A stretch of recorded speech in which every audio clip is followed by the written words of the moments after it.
ang Pilipinas sapagkat patong-patong ang Cebu, nakabi-kabila ang mining at papasok hanggang sa ating blood vessels. 2024, ito ay tumaas ng 53. Deforestation at pagkasira ng ating magkakaugay po tayo lahat. Kaya nga mainit na mainit din po itong paglulunsad. Malapit na tayong lumubog.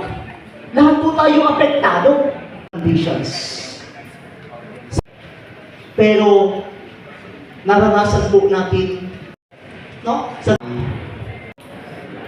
Sinasabi ko lang po tayo, sa pampasabot sa dagat, ako na-assign, nakasiba, wala naman talagang permit, basta maabutan. Mga minamahal na kapatid, ito po actions yung lumabas. At lahat ng kilos na ito.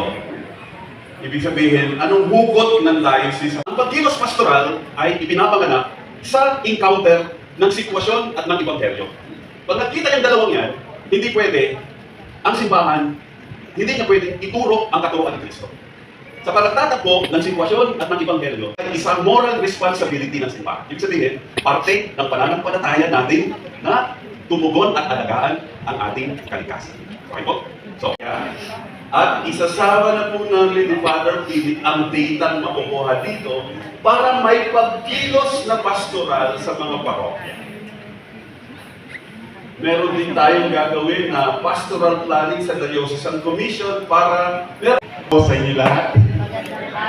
Pasensyahan nyo na po, medyo last minute, biglang kararating ko lang at yes, they are part also. Okay, partner.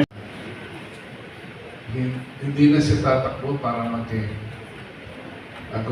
vice go, pero dahil na may una na disco.